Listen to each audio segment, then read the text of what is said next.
Começa agora Ciência UFSCar. Conheça, descubra e aproveite as pesquisas e seus pesquisadores e pesquisadoras da Universidade Federal de São Carlos.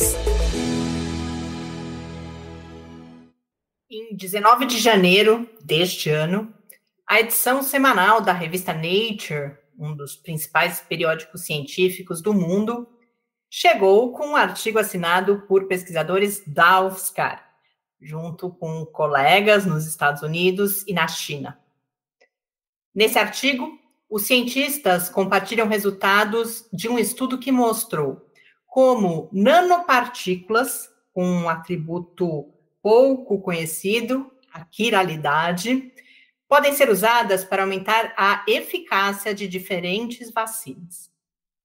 Nesse episódio de Ciência UFSCar, André Farias de Moura, professor e pesquisador no Departamento de Química da Universidade e no Centro de Desenvolvimento de Materiais Funcionais, o CDMF, explica o que é a quiralidade e detalha as etapas dessa pesquisa, da qual ele participou junto com estudantes do programa de pós-graduação em Química da UFSCar. André, muito obrigada por ter aceito participar aqui, contar um pouco desse estudo que acaba de ser publicado. Parabéns também por mais essa publicação de impacto. Daqui a pouco a gente conta um pouco o histórico disso, os diferentes grupos envolvidos, mas tem um conceito que é central, antes mesmo dessa aplicação específica que vocês estão olhando agora, que é o quiral, a quiralidade, que talvez não seja familiar para as pessoas, muito provavelmente não é familiar para a maior parte das pessoas. Então, se você puder explicar o que é e por que se estuda a quiralidade hoje em dia nesse contexto que vocês estão estudando. Obrigado, Mariana, pelo convite. Sempre um prazer estar aqui falando de ciência com as pessoas. E quiralidade é a parte da ciência que eu gosto muito de trabalhar. Desde a graduação na iniciação científica, eu já me interessava, me encantava por isso. E para as pessoas entenderem bem rapidamente, mão esquerda e mão direita. Elas não são iguais, mas elas também não são diferentes. A gente fala que existe uma dissimilaridade. Se eu te der a minha mão direita para te cumprimentar, se você me der a sua mão direita, funciona de um jeito. Agora, se tiver com a mão direita machucada, me estender a mão esquerda, é aquele aperto de mão meio torto.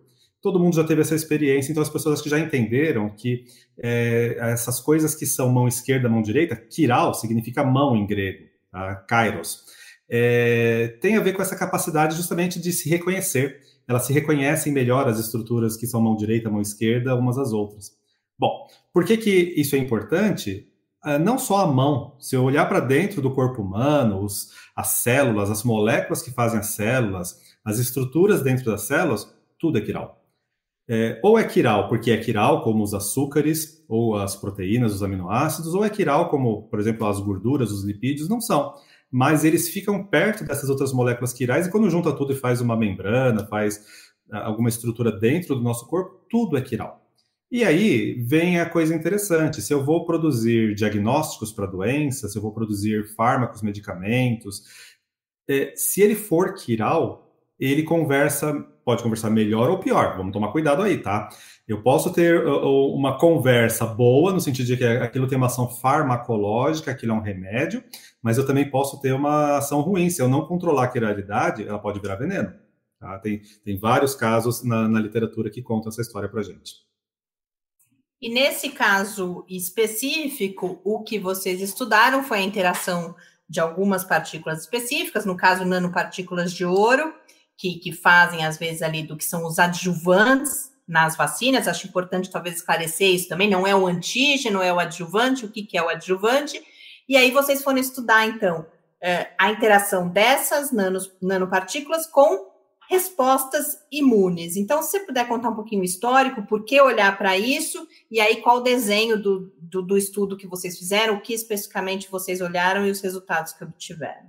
Perfeito. As nanopartículas de ouro, assim, a gente, claro, não chega na farmácia e vê na prateleira um remédio com nanopartículas de ouro. Mas elas são bastante conhecidas já em medicina. Então, tem muito trabalho, por exemplo, de terapia fotodinâmica, que As pessoas recebem uma dose de material de nanopartículas de ouro, que aí vai variar a forma, tamanho, a concentração, e a terapia fotodinâmica, foto é luz, a pessoa vai depois, um laser ou mesmo uma lâmpada de uma cor específica vai ativar dentro do corpo da pessoa aquela nanopartícula e aquilo vai ter uma ação benéfica, uma ação farmacológica. Então, o fato dela já ser conhecida dentro da medicina, isso já é um ponto de partida importante.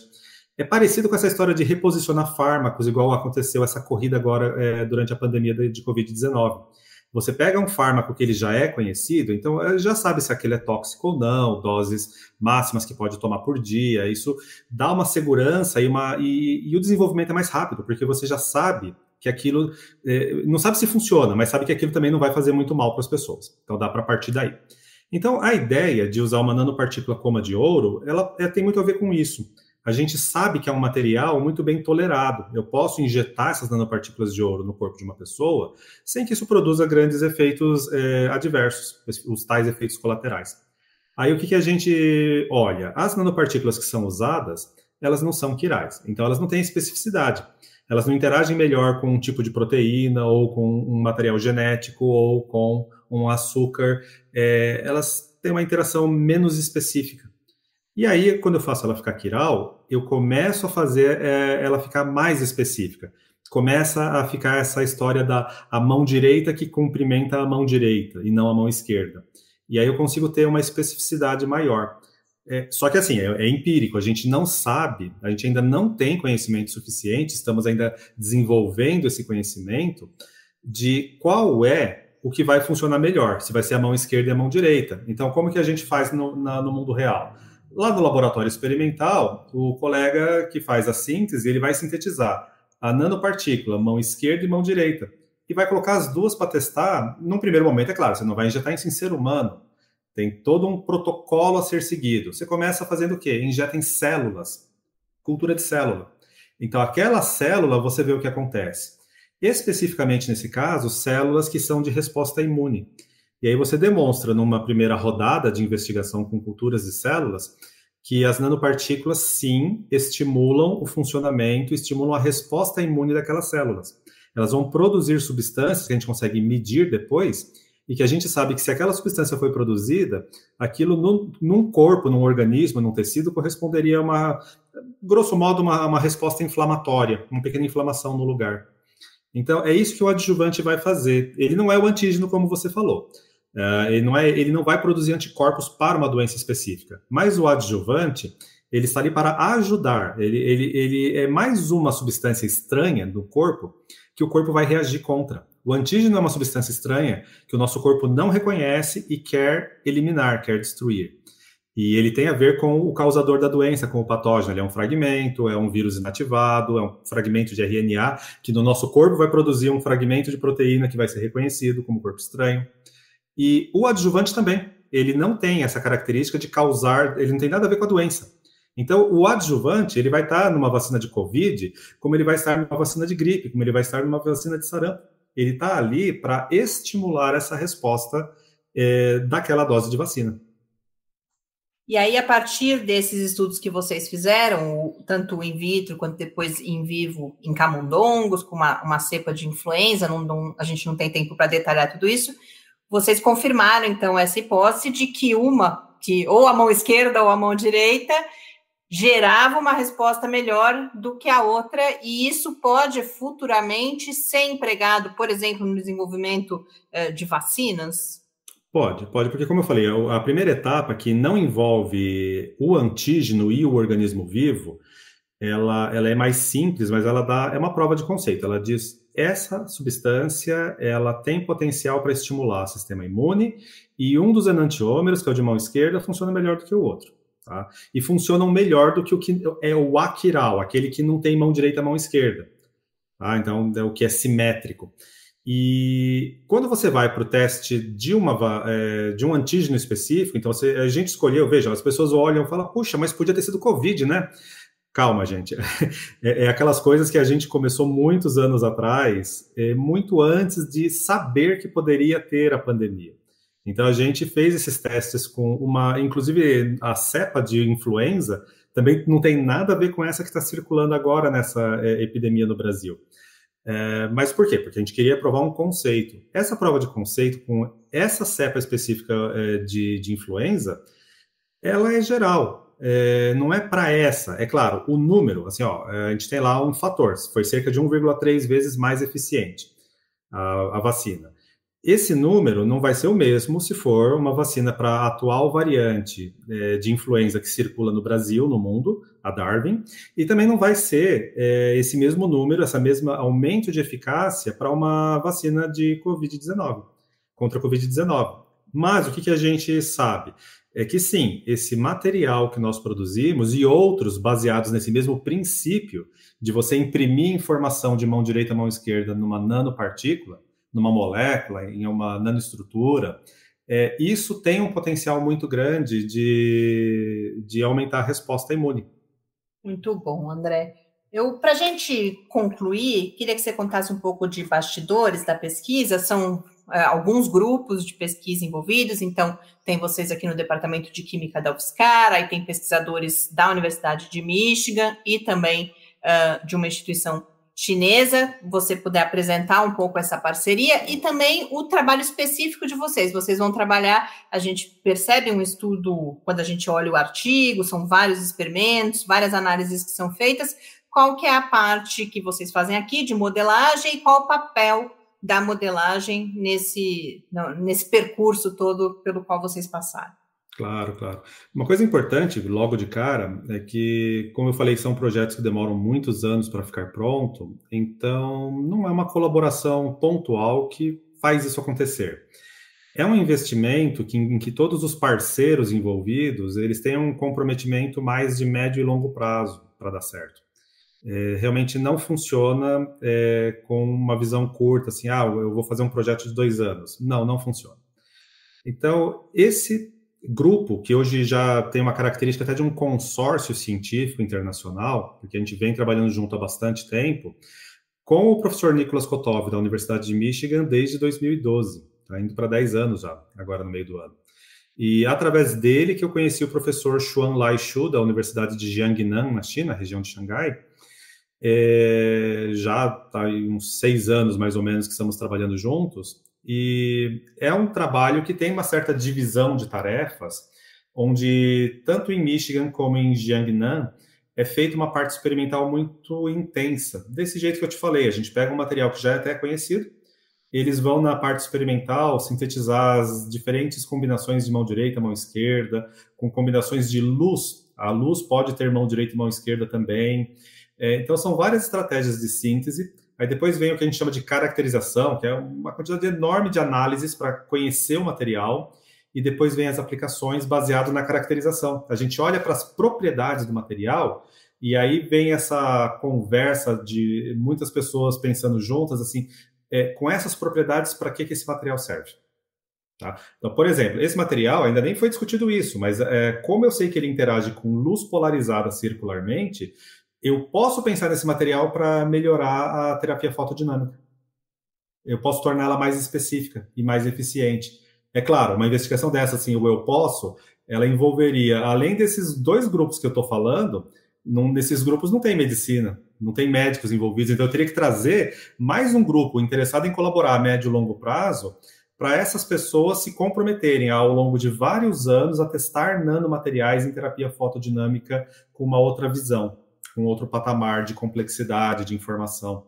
Então, assim, são colaborações de médio e longo prazo, e o meu papel específico tem sido teoria e simulação. Teoria, assim, grosso modo, é aquilo que já está mais ou menos no livro, que tem equações conhecidas e que as equações têm um significado, uma interpretação. Então, esse papel teórico de interpretar números é um papel que eu executo normalmente. O outro papel é da simulação. A gente, como é coisa complicada, a gente tem que usar supercomputador. Aqui no Brasil, a gente usa o Santos Dumont, que fica no Rio de Janeiro, em Petrópolis, que é o maior do Brasil, o maior da América Latina. E, eventualmente, também usamos. Agora eu estou usando, por exemplo, o supercomputador em Wuxi, na China, que é lá na região de Xangai também. E é um dos maiores do mundo. E a gente faz simulações de coisas grandes. Então, eu pego uma nanopartícula inteira, pego uma proteína inteira do vírus e coloco junto para interagir. E vejo como que eles interagem. Por quê? O experimento já provou que funciona, provou. Mas o experimento ele é grosseiro, eu olho de longe, eu não olho muito de perto. Eu vejo que funcionou, mas a pergunta fica no ar. Por quê? Por que L funciona melhor do que D? Por que mão esquerda funciona melhor do que mão direita? E isso é a simulação computacional que vai dar. A gente coloca essas nanopartículas em contato com as moléculas biológicas, que o experimento determinou qual é a molécula biológica. O experimento fala, essa é a molécula na célula que vai interagir. Eu coloco elas juntas e vejo como elas interagem para tentar entender e talvez melhorar. Talvez propor para quem faz a nanopartícula, falar, olha, se você fizer uma alteração química desse tipo, melhora. Isso é possível de fazer e a gente faz isso. Então, nós somos a parte mais fundamental da pesquisa, que a gente fala da pesquisa básica, as pessoas falam, pesquisa básica, para que serve? Ela pode ser útil num futuro incerto, mas ela pode ser útil no presente, se você faz essa junção em tempo real. Quem está fazendo lá a síntese e caracterização, quem está fazendo a aplicação e quem está fazendo a ciência básica junto. Então, esse consórcio, ele dá muito certo por causa disso. A gente tem essas diferentes visões, esses diferentes níveis de aproximação e de aplicação e de conhecimento juntos. E isso é o que está dando certo. Eu acho que vai continuar dando muito certo. É um modelo que eu defendo muito. Eu acho que esse trabalhar junto, teórico e experimental, não é só teórico e experimental, assim, não é só semântica, só palavras. É de verdade. A gente consegue ajudar o experimental a entender o que ele está fazendo. Ele nos dá dados muito precisos para a gente fazer modelos muito bons. E isso tem sido muito rico, muito produtivo. É uma coisa que a gente vai continuar fazendo. André, muito obrigada. Sempre um prazer e, sobretudo, muito esclarecedor conversar com você. Aos poucos a gente vai entendendo cada vez mais um pouquinho de quiral, de quiralidade, e a gente segue acompanhando o seu trabalho. Sempre que tiver novidades, a gente volta a conversar. Muito obrigada. Eu que agradeço. Muito obrigado. Se você se interessou pela pesquisa, quer saber mais, além de uma matéria no portal da UFSCar, ela foi tema de reportagens também no jornal Folha de São Paulo e na agência FAPESP. Os links estão na descrição desse episódio de Ciência UFSCar, na área de podcasts, no site da Rádio UFSCar, ou, claro, no seu tocador de áudio preferido. Obrigada por mais esse encontro. Eu sou Mariana Pezzo e esse foi mais um Ciência UFSCar.